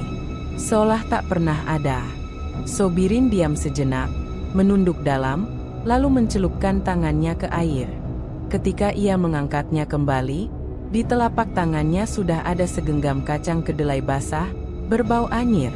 Ia memasukkannya ke dalam kantong, lalu berjalan pulang tanpa sepatah kata. Keesokan paginya, toko kedelai Haji Sobirin kembali buka seperti biasa. Bahkan lebih ramai dari sebelumnya. Dua truk pick-up dari Muntilan dan Mertoyudan datang hampir bersamaan. Para pembeli antre dari jam 6 pagi, berebut stok kedelai. Bahkan beberapa dari mereka datang tanpa diundang, mengaku dapat informasi dari teman-teman bisnis yang merekomendasikan kedelai Sobirin sebagai kedelai terbaik di Jawa Tengah. Bu Rukiah tersenyum puas melihat meja kas penuh uang tunai. Hari itu, mereka menjual hampir 1 ton kedelai. Namun, di sisi lain, berita tentang apa yang dilihat Bu Ismi malam sebelumnya mulai menyebar. Pak Tarjo diam-diam menghimpun informasi. Ia mencoba menelusuri siapa saja yang hilang dalam 24 jam terakhir. Tak lama, kabar menghebohkan pun muncul dari kampung sebelah. Seorang anak laki-laki bernama Bagas, berusia 17 tahun, dilaporkan hilang oleh orang tuanya. Ia terakhir terlihat mengenakan jaket hitam dan mengantar kedelai untuk pelanggannya di kampung kerajaan, tepat malam Jumat Kliwon. Pak Tarjo yang mendengar laporan itu langsung terdiam. Wajahnya memucat. Sementara itu, Reza yang kembali ke toko siang itu, merasa atmosfer toko berbeda dari sebelumnya. Kacang kedelai yang biasanya berbau wangi, kini mengeluarkan aroma tajam. Seperti darah yang sudah mengering. Saat ia menyentuh salah satu karung yang baru datang, tangannya gatal-gatal. Ia mengangkat tangannya, telapak tangannya merah, seperti terbakar. Tapi anehnya, rasa sakit itu hanya berlangsung beberapa detik, lalu hilang begitu saja. Ketika ia menceritakan kejadian itu ke Darto dan Sinta, mereka hanya saling pandang, tak tahu harus berkata apa. Tapi yang pasti, ketiganya sadar, toko ini bukan lagi sekadar tempat jual beli kedelai. Toko ini menyimpan sesuatu yang jauh lebih kelam dari yang bisa dibayangkan. Dan malam Jumat itu, satu tubuh sudah diserahkan. Satu tumbal, untuk menjaga kelangsungan rezeki yang terus mengalir. Sore harinya, saat toko akan tutup, Haji Sobirin duduk di kursi kayu di teras. Ia menatap langit Magelang yang mulai memerah. Di tangannya, ada segelas teh manis dan sebungkus kacang kedelai goreng. Ia mengunyah pelan, senyumnya lebar. Selama aku menepati janji, gumamnya, ladang ini tak akan pernah kekeringan. Tapi di dalam gudang, samar-samar terdengar suara. Tawa berat, yang pelan-pelan berubah menjadi jeritan panjang. 3 hari setelah malam Jumat Kliwon itu, suasana toko kedelai Haji Sobirin tampak berjalan seperti biasa. Namun bagi Reza, Darto, dan Sinta, semuanya terasa berbeda. Diam-diam, mereka menghindari gudang dan pintu tengah. Bahkan untuk menyentuh karung kedelai pun kini terasa menakutkan. Reza mulai menyimpan rasa curiga yang mengendap di pikirannya. Ia bukan hanya takut, tetapi juga ingin tahu. Ada sesuatu yang harus ia pahami. Bukan sekadar menjawab rasa penasaran, tapi karena ia merasa, jika dibiarkan, semuanya bisa berakhir buruk. Pada suatu sore yang sepi, Haji Sobirin keluar toko lebih awal. Ia beralasan harus ke rumah Pak Lurah untuk urusan infak masjid. Toko masih buka, tapi Reza ditinggal sendirian. Darto dan Sinta sedang mengambil barang di luar. Setelah yakin suasana aman, Reza melangkah pelan ke meja kerja Haji Sobirin di pojok belakang toko, tepat di depan pintu menuju gudang. Di bawah meja itu ada sebuah laci kayu tua, biasanya terkunci. Tapi hari itu, kuncinya tampak tergantung di sisi meja, mungkin lupa dicabut oleh Sobirin. Dengan hati-hati, Reza membuka laci itu. Di dalamnya, berjejer map-map pembukuan, nota, dan buku catatan. Tapi satu benda menarik perhatiannya, sebuah buku bersampul kulit tua, berwarna coklat kehitaman, dengan simbol aneh di bagian depannya. Gambar segitiga terbalik yang mengelilingi biji kedelai bersilang dengan darah menetes. Reza menatapnya beberapa saat, lalu membuka halaman pertama. Perjanjian penanam, rezeki tanpa musim. Itu kalimat pertama yang tertulis. Tulisannya bukan cetakan mesin, melainkan tulisan tangan, dengan tinta merah kecoklatan. Seperti darah. Semakin ia membaca, semakin jantungnya berdegup kencang. Buku itu ternyata semacam pedoman pesugihan, khusus untuk mereka yang ingin memanen kekayaan dari hasil bumi, dalam hal ini, kedelai. Ada syarat-syarat tertulis. Harus melakukan pemanggilan pada malam Jumat Kliwon. Menyediakan altar dari batu alam asli. Menanam kedelai pertama harus dicampur dengan darah. Setiap bulan harus ada penguat tanah, yang dimaksud adalah tumbal manusia hidup. Jika perjanjian dilanggar, maka kekayaan akan terbalik menjadi kehancuran. Jiwa sang pemuja akan dimangsa dan ditarik ke ladang abadi di dunia lain.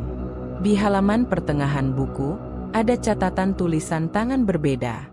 Tulisan itu tampaknya milik Sobirin sendiri. Tulisannya cepat dan agak berantakan. Beberapa kalimat terbaca. Tumbal pertama, kucing hitam tak cukup kuat.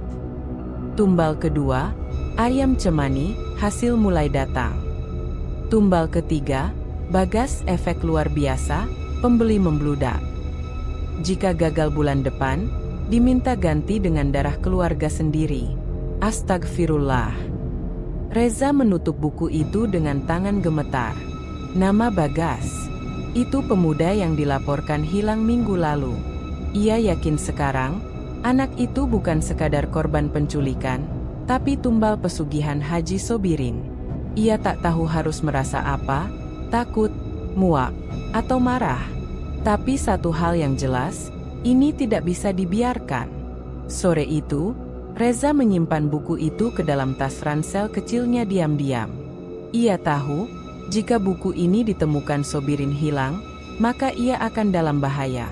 Tapi jika dibiarkan di tempatnya, tak akan ada bukti untuk membongkar semuanya. Malamnya, Reza duduk sendiri di kamarnya, menyalakan lampu belajar, membuka kembali buku tua itu dan memotreti beberapa halamannya sebagai bukti. Namun saat memotret salah satu halaman yang berisi gambar sosok gaib, makhluk hitam besar bertaring duduk di atas tumpukan kedelai. Lampu kamarnya mendadak mati. Baterai ponselnya langsung habis. Laptopnya yang masih tersambung ke charger pun mendadak mati total. Lalu terdengar ketukan di jendela.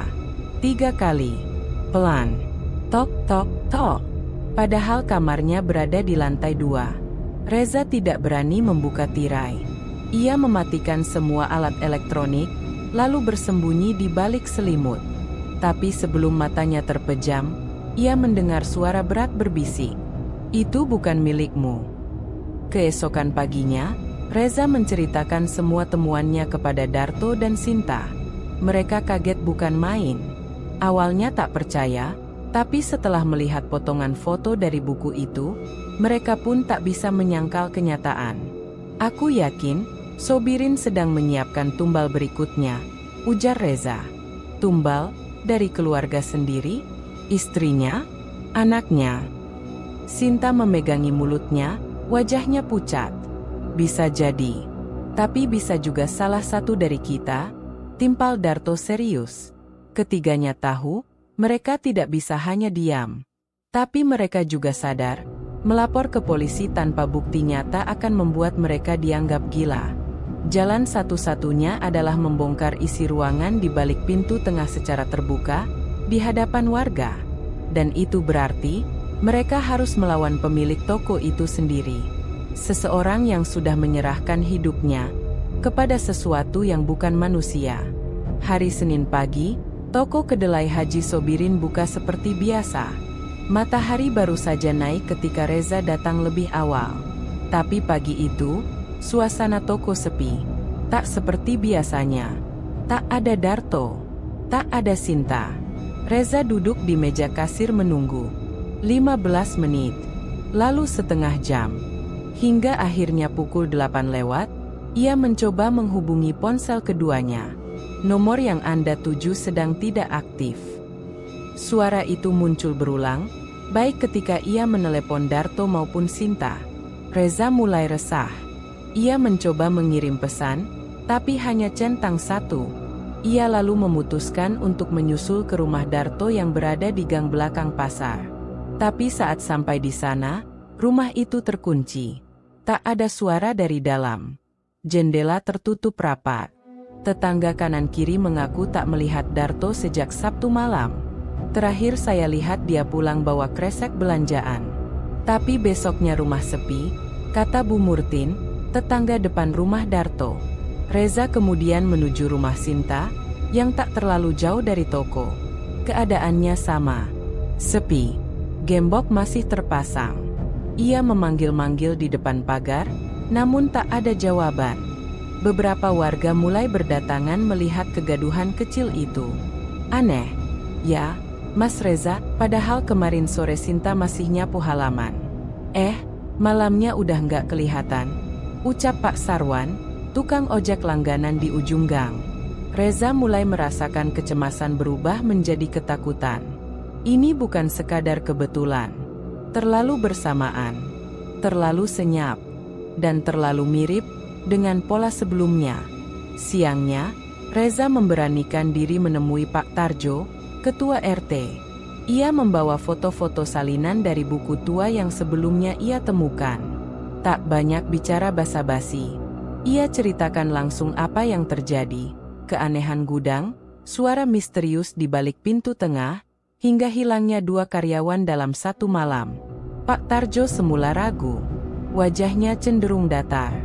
Tapi saat Reza memperlihatkan catatan dalam buku tersebut, terutama bagian tumbal manusia dan nama Bagas yang ditulis tangan, ia tampak terpukul.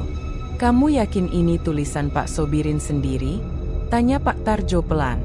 "Saya kerja di tokonya. Saya lihat dia nulis langsung di meja itu. Gaya tulisannya sama. Dan Pak Tarjo, saya juga pernah lihat isi ruangan di balik pintu tengah itu. Ada sosok makhluk besar, duduk di atas altar, dikelilingi kacang kedelai dan darah." Pak Tarjo menunduk. Napasnya berat. "Kalau begitu, ini sudah gawat," katanya. Sore itu juga, Pak Tarjo mengundang beberapa tokoh warga diam-diam. Ia tidak ingin menimbulkan kepanikan. Dalam pertemuan di Balai RT, Reza diminta menceritakan ulang semua yang ia tahu. Wajah-wajah para warga tampak tegang. Beberapa tidak percaya. Tapi ketika Pak Tarjo menceritakan kembali hilangnya Bagas dan kini Darto serta Sinta, suasana menjadi mencekam. "Ini bukan tuduhan sembarangan," ujar Pak Tarjo. "Tapi kita perlu pastikan. Kita tidak bisa biarkan kalau memang benar ada praktik hitam di tengah kampung kita." Mereka sepakat untuk mengawasi toko kedelai secara bergantian malam-malam ke depan. Jika ada aktivitas mencurigakan, warga siap menyergap. Namun, belum sempat rencana itu berjalan, keesokan paginya, toko kedelai tetap buka. Tapi kali ini, bukan Haji Sobirin yang membuka. Seorang pria tinggi, berjubah hitam dan berwajah sangat pucat membuka gembok dan menggelar dagangan seperti biasa. Ia tak bicara, tak senyum, dan hanya menjawab pendek setiap ditanya. "Sobirin kemana, Mas?" tanya salah satu pelanggan langganan. "Lagi keluar kota," jawabnya tanpa menoleh. Tapi satu hal aneh, kedelai yang dijual hari itu tampak lebih besar, lebih mengilap. Seolah segar sekali, seperti baru dipanen dari ladang surgawi. Para pembeli justru memuji. Namun, Reza yang datang mengintai dari jauh merasa ada yang tidak wajar. Ia tahu toko itu sedang menyembunyikan sesuatu. Dan orang asing itu, jelas bukan sekadar pengganti. Saat malam tiba, toko kembali tertutup rapat. Lampu dalam rumah Sobirin mati. Tapi dari celah tirai, Reza melihat pintu tengah terbuka sedikit, dengan cahaya merah temaram menyala dari dalam. Ia menunggu di luar hingga larut malam. Dan tepat pukul 2 dini hari, seseorang keluar diam-diam dari toko. Bukan Sobirin, tapi si pria berjubah hitam. Di pundaknya, ia memanggul sesuatu yang terbungkus kain putih, bentuknya mirip tubuh manusia, kecil, seperti perempuan. Reza langsung menelepon Pak Tarjo. Pagi harinya, warga mulai mendesak ketua RT untuk bertindak. Banyak dari mereka mulai merasa resah. Hilangnya Darto dan Sinta, serta keanehan yang terus terjadi di toko Sobirin, menjadi bukti yang tak bisa diabaikan. Pak Tarjo akhirnya memutuskan, malam berikutnya, warga akan menyerbu toko kedelai bersama-sama. Mereka akan membuka paksa pintu tengah, dan membongkar semua rahasia yang selama ini tersembunyi di balik bisnis Sobirin. Tapi satu pertanyaan menggantung di kepala Reza. Apakah kami masih akan menemukan Darto dan Sinta dalam keadaan hidup? Setelah 2 karyawannya menghilang tanpa jejak dan keanehan di toko kedelai makin menjadi-jadi, Pak Tarjo memutuskan untuk bertindak lebih jauh. Ia merasa, untuk bisa memahami apa sebenarnya yang sedang mereka hadapi, ia harus menyelami masa lalu Haji Sobirin.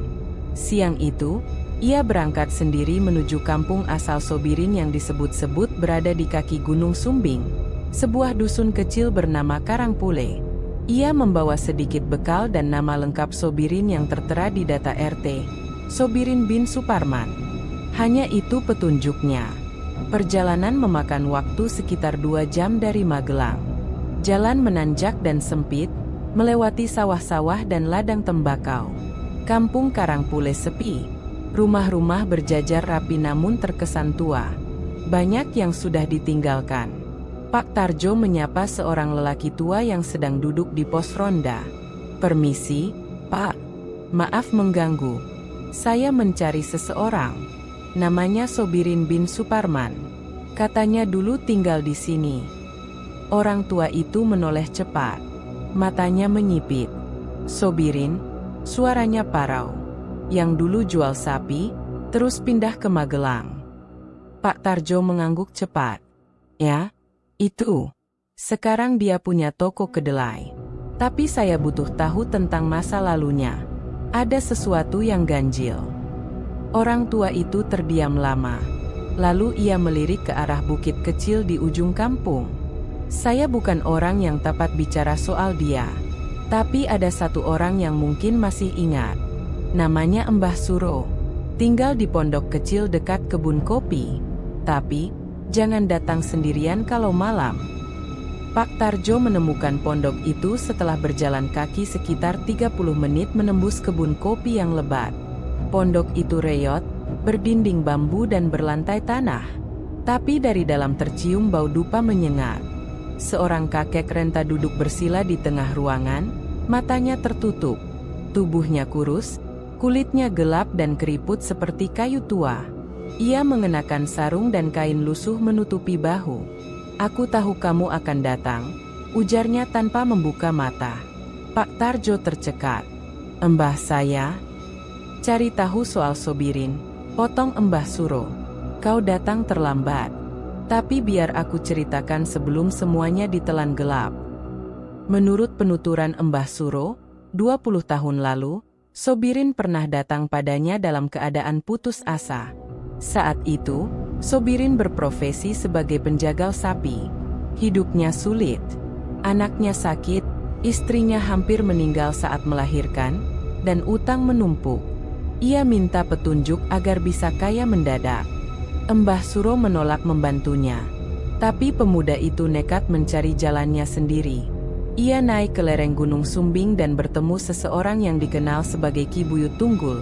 Dukun tua yang dikenal menguasai ilmu pemanggilan makhluk tanah, roh gaib penjaga hasil bumi, termasuk kedelai, padi, jagung, dan sejenisnya. Di sana, Sobirin melakukan ritual yang terlarang, ucap Mbah Suro. Ia menyerahkan darahnya, menanam kacang kedelai bercampur darah dan arwah. Lalu ia mengikat perjanjian.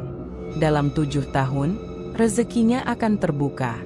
Tapi setiap 7 tahun, ia harus menyerahkan tumbal. Makin lama, makin besar nilainya.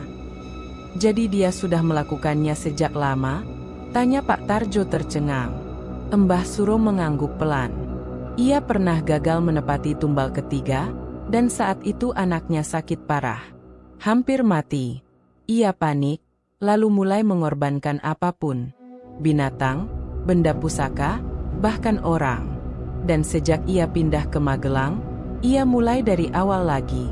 Dengan media baru, kedelai. Pak Tarjo merasa seperti ditimpa beban berat. Segala hal yang selama ini ganjil, suara dari dalam toko, larangan membuka pintu tengah, sampai perubahan wajah Sobirin yang makin hari makin pucat, semua mulai masuk akal. Mbah Suro menatapnya tajam. "Sobirin sudah terlalu dalam. Tidak bisa kembali. Tapi kamu masih bisa menyelamatkan orang-orang di sekitarnya, kalau kamu berani membongkar rahasianya sebelum malam Jumat berikutnya." "Malam Jumat?" Pak Tarjo menelan ludah. "Kenapa?" "Karena itulah waktu jatuh tempo tumbal selanjutnya. Dan jika gagal lagi, tubuhnya bukan satu-satunya yang akan hilang. Tapi kampung kalian akan menjadi ladang kutukan." Sore itu juga, Pak Tarjo kembali ke Magelang dengan hati gelisah. Sesampainya di rumah, ia mengumpulkan para tokoh masyarakat yang sebelumnya sudah diajak berdiskusi. Kali ini, ia membawa bukti baru. Sebuah surat dari kepala dusun Karangpule yang membenarkan nama Sobirin pernah tercatat sebagai warga, lalu keluar tanpa izin sejak 2 dekade lalu, dan dicatat sebagai pernah terlibat praktik ilmu sesat. Warga yang semula ragu, kini semakin yakin. Mereka sepakat, toko kedelai harus dibongkar.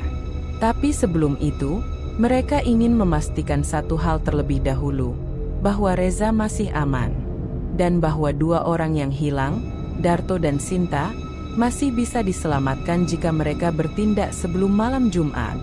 Waktu terus berjalan, dan kegelapan yang selama ini hanya membayangi, kini mulai bergerak. Malam itu, Reza duduk di dalam toko kedelai yang sudah gelap. Lampu sengaja tidak ia nyalakan. Sejak sore, ia sudah menyembunyikan diri di balik rak kemasan plastik, menunggu waktu yang tepat. Menurut kabar dari Pak Tarjo, warga akan menyerbu toko besok malam. Tapi Reza tidak yakin akan sempat. Ia merasa, dan entah kenapa begitu yakin, bahwa malam ini akan menjadi malam terakhir. Entah untuknya, atau untuk semuanya. Angin malam menyelinap dari celah jendela toko.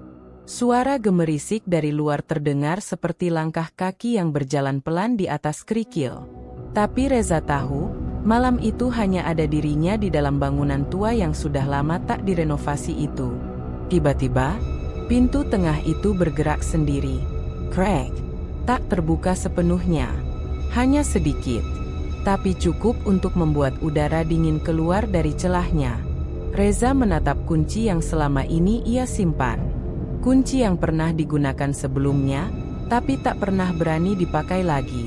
Tangannya gemetar saat memegang gagang pintu. Tapi kali ini, ia sudah siap. Apapun yang ada di balik pintu itu, ia harus tahu. Ia harus melihatnya sendiri. Dengan napas tertahan, Reza memutar gagang besi berkarat itu. Klik, dan pintu terbuka perlahan. Ruangan di balik pintu itu gelap. Tapi berbeda dengan kegelapan biasa, ini seperti masuk ke ruang tanpa waktu. Dindingnya bukan semen, tapi tanah merah, lembab dan berbau amis. Atapnya rendah, dipenuhi sulur akar menggantung. Cahaya redup berwarna merah menyala samar dari sudut ruangan. Di tengah ruangan, ada altar batu, sama seperti yang digambarkan dalam buku pesugihan. Di atas altar itu, tumpukan kacang kedelai bercampur darah. Tapi bukan itu yang membuat Reza mundur 1 langkah. Di atas altar itu duduk makhluk itu. Tingginya lebih dari 2 meter. Tubuhnya hitam legam, seperti terbakar. Kulitnya seperti batu vulkanik, berlapis-lapis. Wajahnya nyaris tak bisa disebut wajah, tak ada mata, hanya 2 lubang merah menyala. Mulutnya lebar, menjulur panjang hingga ke dada, penuh taring seperti jarum besi. Ia sedang mengunyah sesuatu. Suaranya keras, basah. Darah menetes dari sudut mulutnya. Dan di tangannya, baju kerja berlogo, Toko Kedelai Haji Sobirin. Masih utuh, masih basah. Reza menahan mual. Di sudut ruangan, 2 tubuh terbaring. Rikat, mulut dilakban. Darto dan Sinta masih hidup, tapi nyaris tak sadarkan diri. Makhluk itu perlahan menoleh ke arah Reza. Ia membuka mulutnya lebar-lebar. Tidak berbicara, tapi suara itu masuk ke kepala Reza. Manusia usil, belum waktumu masuk ke sini. Reza nyaris pingsan. Kakinya lemas. Tapi ia melihat sesuatu. Di bawah altar batu, ada simbol yang sama seperti di buku pesugihan. Segitiga terbalik, dengan lingkaran kacang kedelai berdarah. Ia ingat isi buku, bahwa jika simbol itu digores atau dirusak, maka perjanjian akan goyah. Dengan sisa tenaga, Reza mengambil besi panjang yang tergeletak di sudut ruangan. Ia menggigit bibir, menahan rasa takut yang hampir menguasai seluruh tubuhnya, lalu berlari ke arah altar dan menghantam simbol itu sekuat mungkin. Makhluk itu meraung. Suara raungannya mengguncang seluruh ruangan seperti gempa kecil. Dinding tanah bergetar. Lampu merah di atas altar mendadak pecah. Tanah memuntahkan asap hitam pekat. Reza menarik tubuh Darto dan Sinta secepat mungkin, keluar dari ruangan. Begitu ia menutup pintu tengah dan menguncinya kembali, suara dari dalam menghilang. Tak ada lagi raungan, tak ada lagi bau darah, hanya sunyi. Sunyi yang menyakitkan. Beberapa jam kemudian, menjelang subuh, warga yang dipimpin Pak Tarjo mendatangi toko. Mereka menemukan Reza lemas di lantai depan toko. Darto dan Sinta tergeletak pingsan tapi masih bernapas. Reza dibopong keluar. Ia hanya berkata satu kalimat, "Pintunya jangan dibuka lagi." Ketika warga hendak mendobrak pintu tengah, mereka mendapati sesuatu yang mengerikan. Pintu itu sudah tidak ada. Dinding kayu tempat pintu itu berada kini menjadi tembok biasa, tertutup semen kasar, seolah tak pernah ada pintu di sana sebelumnya. Namun, di tengah toko, tertulis dengan darah, "Satu sudah membebaskan, satu harus menggantikan." Reza menggigil. Ia tahu, ia telah membuka gerbang yang selama ini dijaga. Ia menyelamatkan teman-temannya, tapi ia juga telah menukar takdirnya sendiri. Dan malam itu, di dalam mimpinya, makhluk itu memanggil kembali. Sejak kejadian malam itu, suasana di kampung kerajaan berubah. Toko kedelai Haji Sobirin yang dulu ramai, kini tampak sunyi. Pembeli yang biasanya antre sejak pagi, mendadak tak datang. Bahkan pemasok dari luar kota membatalkan pesanan tanpa alasan jelas. Papan nama toko yang biasanya terang benderang, kini dibiarkan mati. Lampu luar tak pernah dinyalakan. Karung-karung kedelai menumpuk tak terjual. Beberapa mulai ditumbuhi jamur. Dan yang paling mencolok adalah perubahan fisik Haji Sobirin. Tubuhnya makin kurus. Kulitnya pucat kehijauan. Matanya cekung dan menghitam, seperti tak tidur berhari-hari. Bahkan Bu Rukiah, istrinya sendiri, mulai ketakutan melihat suaminya. Suatu malam, Reza, yang sudah memutuskan berhenti kerja dari toko itu, mendengar kabar dari warga bahwa Sobirin sering berdiri di halaman rumah tengah malam, menggumam pelan sambil menatap langit. Kalimat yang terus diulangnya, "Bukan aku yang ingkar, bukan aku, bukan aku." Di dalam rumah, Bu Rukiah semakin panik. Suaminya tidak mau makan. Matanya tak berkedip menatap sudut dinding. Terkadang ia menangis sendiri. Bahkan pernah ditemukan menggali tanah lantai dapur dengan tangan kosong, sambil menyebut-nyebut nama Reza. Dia buka pintunya. Dia buka pintunya, darahnya belum cukup. Bu Rukiah mencoba memanggil kiai setempat, tapi Sobirin justru mengamuk. Ia mengusir siapapun yang datang membawa ayat-ayat suci. Bahkan ketika ada seorang ustaz muda membaca surat Yasin di depan rumahnya, Sobirin muncul dari dalam dengan gigi penuh darah, berteriak tak jelas. Sementara itu, Reza mencoba kembali menjalani hidup normal. Ia kini tinggal di rumah pamannya di kecamatan lain. Tapi malam-malamnya tidak pernah benar-benar tenang. Setiap malam Jumat, ia bermimpi melihat ladang kedelai, panjang dan luas tanpa batas. Di tengahnya ada altar batu, dan sosok hitam besar duduk di atasnya, menatapnya tanpa suara. Dan setiap kali bangun, Reza mendapati jejak tanah merah di lantai kamarnya. Seolah kakinya sendiri berjalan saat tidur. Ia tahu, dirinya sudah terikat. Satu malam, ia mendapati ada bekas cakaran di dinding kamarnya, membentuk huruf samar. "Kamu menggantikan." Di sisi lain, warga kampung yang semula diam, mulai bertindak. Dipimpin Pak Tarjo, mereka mulai menyebarkan kabar bahwa toko kedelai itu menyimpan kutukan. Beberapa warga mengaku melihat bayangan besar di dalam toko saat malam. Anak-anak kecil yang bermain di dekat halaman rumah Sobirin mengaku mendengar suara orang menangis dari dalam gudang. Bahkan beberapa orang yang lewat di depan toko saat malam Jumat mengaku mencium bau anyir darah yang sangat tajam. Akhirnya, para warga sepakat, toko itu harus ditutup permanen. Tapi saat warga mendatangi rumah Haji Sobirin secara baik-baik untuk meminta penutupan toko, mereka disambut pemandangan mengerikan. Sobirin duduk sendiri di ruang tengah. Matanya melotot ke arah langit-langit, tubuhnya gemetar, dan mulutnya berbisik terus-menerus. Di depannya ada karung kedelai berlumuran darah. Tangannya menggenggam sebilah pisau berkarat, dan bajunya penuh noda. Dia sudah minta lagi, bisiknya pelan. Tapi aku tak bisa kasih, tak bisa. Pak Tarjo mencoba mendekat, tapi tiba-tiba Sobirin menjerit. Reza harus menggantikan. Lalu ia pingsan. Sobirin dibawa ke puskesmas keesokan harinya, tapi dokter tidak menemukan gejala medis yang spesifik.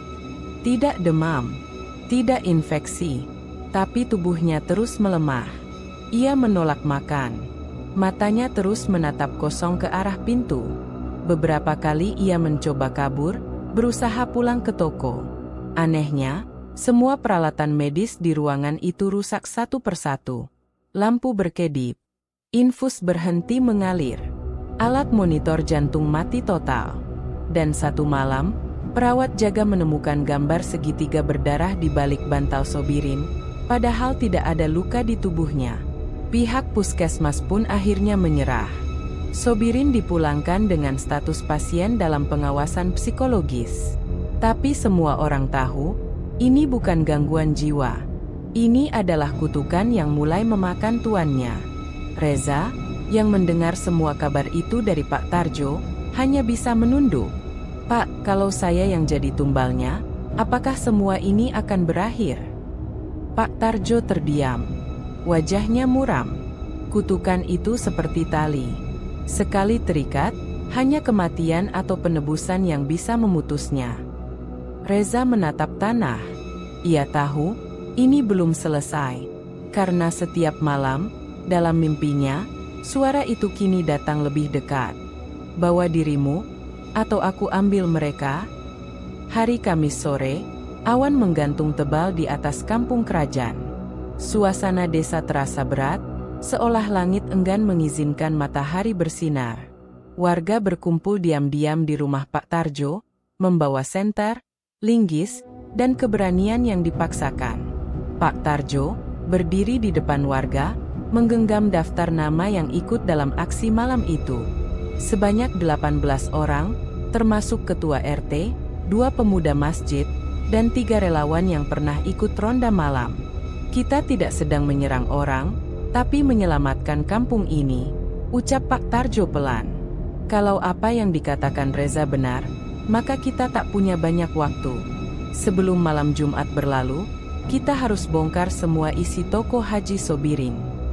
Suara denting adzan maghrib dari musola kecil seolah menjadi penanda. Malam yang ditunggu telah tiba. Tepat pukul 9 malam, rombongan warga bergerak mendekati toko kedelai. Suasana hening, hanya suara jangkrik yang terdengar. Reza, yang semula ingin ikut, diminta tetap tinggal di rumah. Ia masih dalam pengawasan, mengingat kondisi mental dan mimpi-mimpi buruk yang terus menghantuinya. Pintu toko tertutup rapat, tapi tidak terkunci. Dengan satu dorongan dari Pak Tarjo, pintu kayu itu terbuka, menimbulkan suara berderit panjang yang memecah keheningan. Toko gelap total. Tidak ada listrik. Lampu-lampu rusak. Karung-karung kedelai berserakan, sebagian membusuk, sebagian lainnya menghitam seperti terbakar dari dalam. Pak RT menyalakan senter dan memberi isyarat kepada warga untuk menyebar dalam formasi. Periksa setiap sudut. Jangan pisah. Kalau menemukan sesuatu aneh, panggil langsung. Katanya, 4 orang masuk ke bagian belakang. Mereka memeriksa rak, lemari, hingga meja kerja. Laci tempat buku pesugihan pernah disimpan sudah kosong. Tapi yang membuat bulu kuduk merinding adalah jejak kaki berlumpur yang mengarah ke dinding belakang. Jejak itu berhenti di dinding bata yang dahulu merupakan pintu tengah. Pak Tarjo, sini. Coba lihat ini, ucap salah satu warga. Dinding itu terlihat seperti baru diplester. Tapi dari dekat, ada sesuatu yang janggal. Permukaannya tidak rata. Dan saat salah satu warga mengetuk, terdengar rongga kosong di baliknya. Ini bukan dinding asli. Ini ditutup, gumam Pak RT. Tanpa aba-aba, mereka mulai menghantam tembok itu dengan linggis dan palu besar. Setiap ayunan membuat suara gedebuk yang menggetarkan toko. Debu dan serpihan bata beterbangan. Warga yang lain berjaga di luar, bersiap jika terjadi sesuatu. Dan setelah hampir 15 menit, tembok itu jebol. Apa yang mereka temukan bukan ruangan biasa.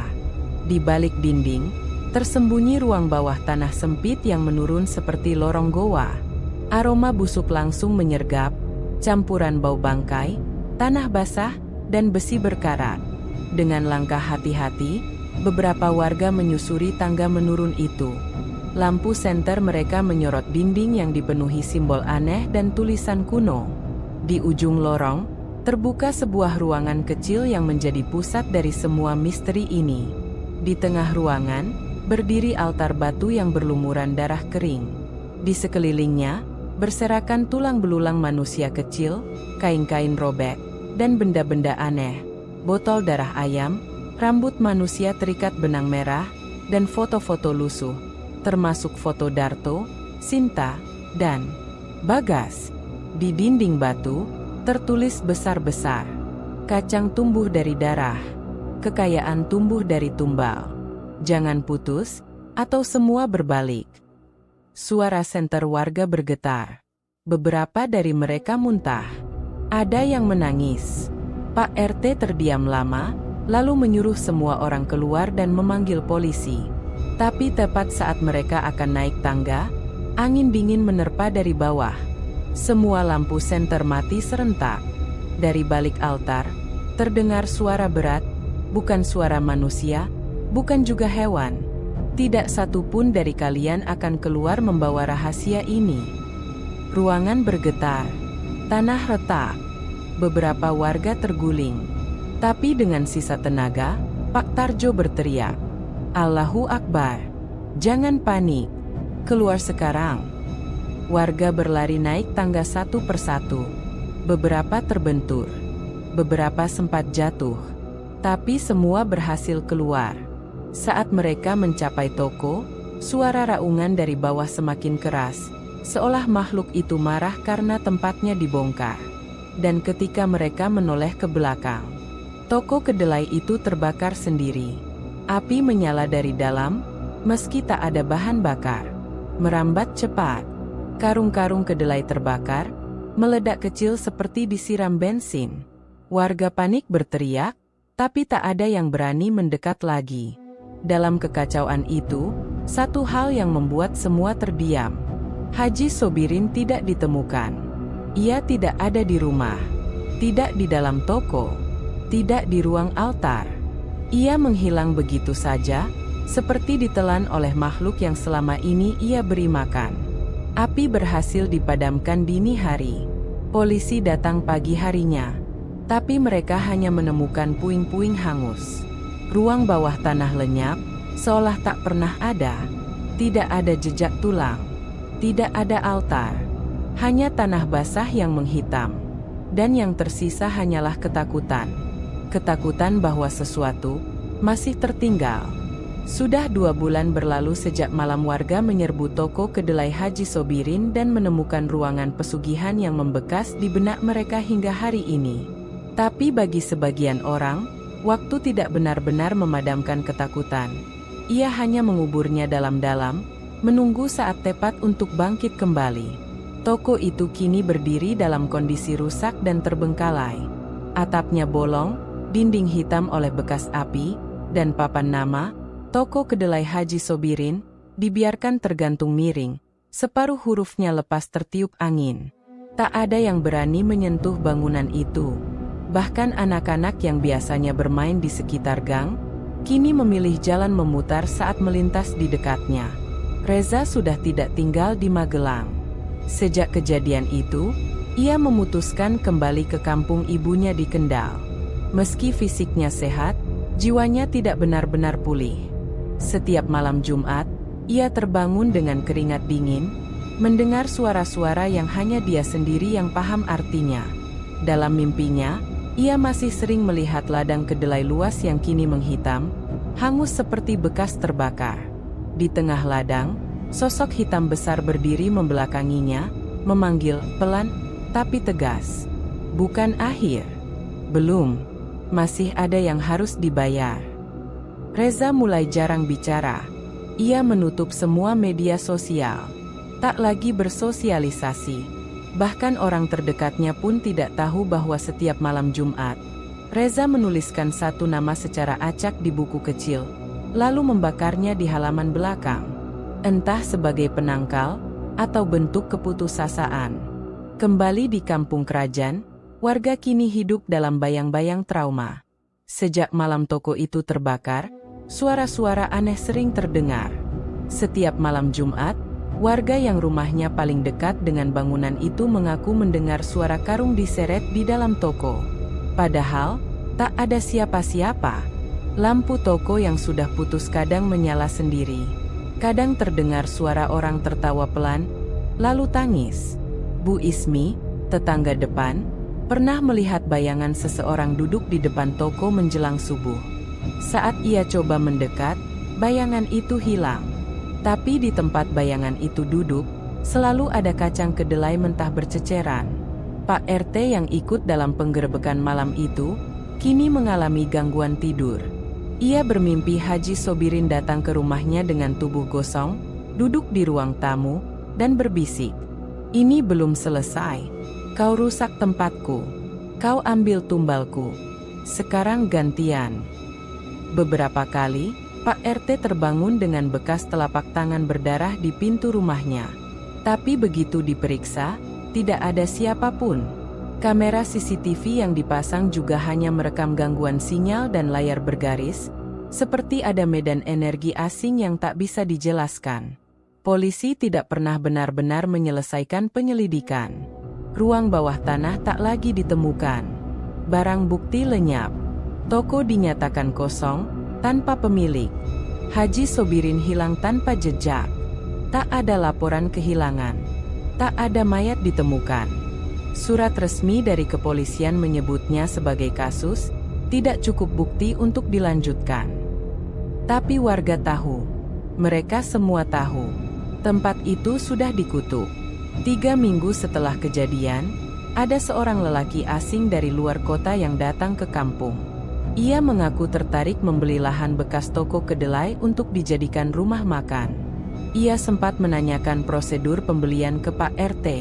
Tapi malam itu, lelaki tersebut menginap di hotel kecil tak jauh dari desa. Dan paginya, ia ditemukan terbaring kaku di dalam kamarnya. Matanya terbuka lebar. Mulutnya menganga. Tidak ada luka fisik. Tapi seluruh tubuhnya terbungkus kacang kedelai kering. Dokter forensik bingung. Tak ditemukan penyebab kematian yang pasti. Warga mengerti. Toko itu tidak ingin dijual. Toko itu masih dijaga. Kini, setiap malam Jumat, warga memasang sesajen kecil di pinggir jalan dekat toko. Bukan sebagai bentuk pemujaan, tapi pengingat bahwa mereka harus hidup berdampingan dengan sesuatu yang tidak terlihat. Tidak ada lagi yang membicarakan nama Haji Sobirin. Namanya perlahan hilang dari percakapan. Tapi kisahnya tetap hidup, berubah menjadi bisikan, menjadi peringatan bagi siapapun yang berpikir untuk mencari jalan pintas menuju kekayaan. Karena semua orang tahu, kekayaan dari tanah, jika dipaksa tumbuh dari darah, hanya akan memberi hasil sesaat, dan menuntut balas selamanya. Dan toko itu masih berdiri di sana, sunyi, menunggu. Kalau kamu suka cerita seperti ini, jangan lupa like kalau kamu menikmati ceritanya. Subscribe supaya gak ketinggalan cerita horor lokal berikutnya. Dan share ke temanmu yang suka kisah mistis, tapi juga penuh makna dan pelajaran hidup. Cerita seperti ini bakal terus hadir, bukan cuma buat menakut-nakuti, tapi juga buat mengingatkan bahwa di balik setiap keinginan, ada harga yang harus dibayar. Sampai jumpa di kisah selanjutnya.